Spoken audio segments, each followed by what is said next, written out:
محترم جناب علاؤالدین خان قادری صاحب کویت، السلام علیکم۔ آپ کی یاد فرمانے کا شکریہ۔ آپ کے ہمیں 3 سوال موصول ہوئے، جواب حاضر۔ پہلا تو آپ نے یہ پوچھا کہ ہم آپ کا بیان سنتوں کی حکمت کے موضوع پر سننا چاہتے ہیں۔ ظاہر ہے کہ یہ تو کسی وقت میں اس عنوان پر تقریر کروں تو آپ سن لیجئے گا، یا ہمارے انٹرنیٹ جو ہے اس میں اگر آپ کہیں تلاش کریں تو ہو سکتا ہے اس پر کوئی نہ کوئی بیان جو ہے وہ آپ کو شاید مل جائے۔ بہرحال کسی وقت اگر بیان ہوا تو ہم آپ کو ای میل کے ذریعے سے یہ خبر کر دیں گے کہ کسی جمعے ہم اس کو بیان کر رہے ہیں، یا پچھلا اگر کوئی ہماری نظروں سے گزرا تو آپ کو نشاندہی کر دیں گے، وہ آپ پھر بعد میں اسے سن لیجیے۔ دوسرا آپ نے یہ پوچھا کہ سورہ توبہ سے پہلے بسم اللہ کیوں نہیں؟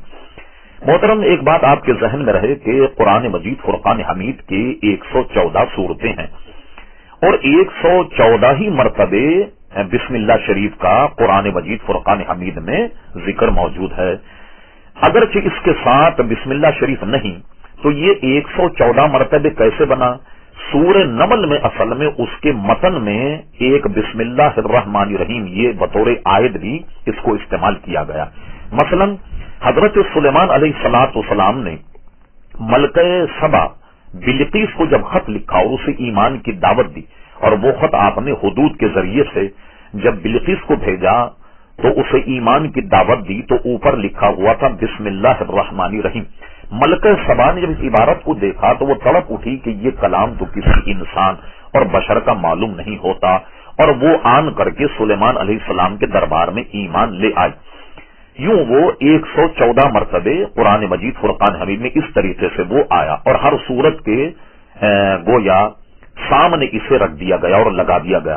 اس میں امام اعظم ابو حنیفہ رضی اللہ تعالیٰ عنہ کا مذہب یہ ہے کہ بسم اللہ شریف جو ہے یہ سورت کا حصہ نہیں ہے، البتہ یہ قرآن کی آیت ضرور ہے، جیسا کہ میں نے سورہ نمل کا آپ کو حوالہ دیا۔ اور اس پر صحیح ستہ میں کئی حدیثیں ہیں کہ نبی کریم صلی اللہ علیہ وسلم جب نماز شروع فرماتے تو مثلا جہری نمازوں میں یہ نہیں کہتے بسم اللہ الرحمن الرحیم الحمدللہ رب العالمین، بلکہ بسم اللہ کو آہستہ پڑھتے اور قرات کو یوں شروع کرتے الحمدللہ رب العالمین۔ اس لیے امام اعظم فرماتے ہیں بطور برکت یہ بسم اللہ شریف سورت سے پہلے لگا دی گئی ہے، لیکن یہ اس سورت کا حصہ نہیں ہے۔ اب آئیے سورہ توبہ۔ سورہ توبہ جب آپ پڑھیں تو دیکھیے آپ اس کا ترجمہ اور اس کے متن کو جب آپ پڑھیں تو دیکھیے اس میں اللہ تبارک و تعالیٰ کے عذاب کا تذکرہ ہے، منافقین، کفار اور مشرکین پر سخت تعذیب اس میں کی گئی۔ چونکہ اس میں سورت میں اللہ تعالیٰ کے قہر اور غضب کا تذکرہ ہے، اس لیے حکمت اس میں ہے کہ اس سے پہلے بسم اللہ الرحمن الرحیم نہیں پڑھی جائے۔ میں آپ کو آسان مثال دے کر سمجھاتا ہوں کہ بات آپ کے ذہن میں آ جائے۔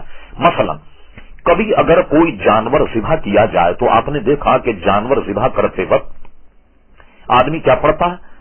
آدمی پڑھتا ہے بسم اللہ اللہ اکبر، سمجھ گیا؟ یعنی بسم اللہ اللہ کے نام سے شروع، اور اللہ اکبر اللہ بہت بڑا۔ علماء فرماتے ہیں کہ کسی شخص نے اگر جانور ذبح کرتے وقت بسم اللہ الرحمن الرحیم پڑھا، اب جانور ذبح نہ کرے، تھوڑی دیر کے لیے گویا چھری کو روک لے اور اس کے بعد دوبارہ دعا پڑھے بسم اللہ اللہ اکبر، اب جانور ذبح کرے۔ اب میں آپ کو سمجھاتا ہوں آسان مثال۔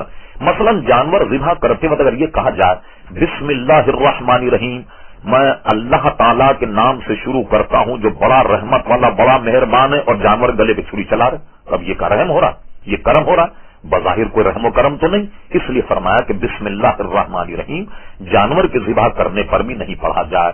یہ میں نے مثال اس لیے دی کہ اس صورت میں چونکہ عذاب اور قہر الہی کا ذکر ہے، اس لیے اس کو بسم اللہ الرحمن الرحیم سے شروع نہ کیا گیا۔ تاہم ہمارے فقہا نے یہ بھی لکھا کہ اگر اس کی کوئی آیت آپ علیحدہ پڑھیں تو اس میں اگر آپ اعوذ باللہ من الشیطان الرجیم بسم اللہ الرحمن الرحیم اگر پڑھیں تو اس میں پڑھنا چاہیے، اور مسلسل اگر آپ سورت کو تلاوت کر رہے ہیں تو یہاں بسم اللہ شریف کو نہیں پڑھیں گے، جیسا کہ سورت کے آگے بسم اللہ شریف نہیں ہے۔ اب آئیے آپ کا تیسرا سوال۔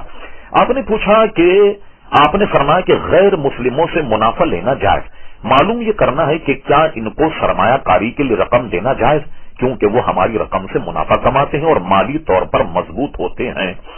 محترم علاؤالدین صاحب، یہ بات آپ کے ذہن میں رہے کہ یہ مطلق نہیں ہے کہ غیر مسلموں سے منافع لیا جائے، بلکہ دارالحرب میں جہاں کفار مشرکین سربراہ اور جو بینک جو ہیں وہ کافروں کے اگر ہوں تو اس صورت میں ان سے منافع لینا جائز ہے، کیونکہ دونوں طرف مال معصوم نہیں ہے۔ معصوم مال جو ہے وہ مسلمانوں کا ہے، اگر طرفین میں معصوم مال ہوگا یعنی ایک طرف بھی مسلمان ہو دوسری طرف مسلمان ہو تو اس مال کو جو ہے وہ دونوں طرف کا معصوم مال کہیں گے، جبکہ ایک طرف اگر کافر ہے اور دوسری طرف اگر مسلمان تو مسلمان کا مال تو معصوم ہے لیکن کافر کا مال معصوم نہیں ہوگا۔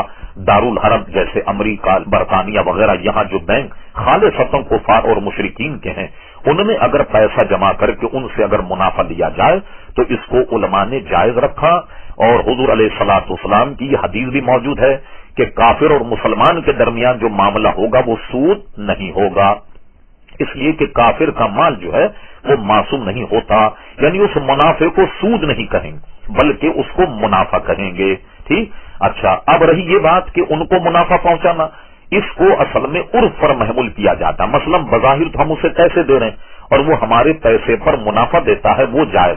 اب رہا یہ کہ سرمایہ کاری میں کیا کرتا ہے، اس سے جو بینک میں پیسہ جمع کرانے والا شخص ہے اس سے اس کا تعلق نہیں ہے، اور یہی فتویٰ ہمارے یہاں دارالعلوم امجدیہ سے بھی جاری ہوتا ہے۔ شکریہ۔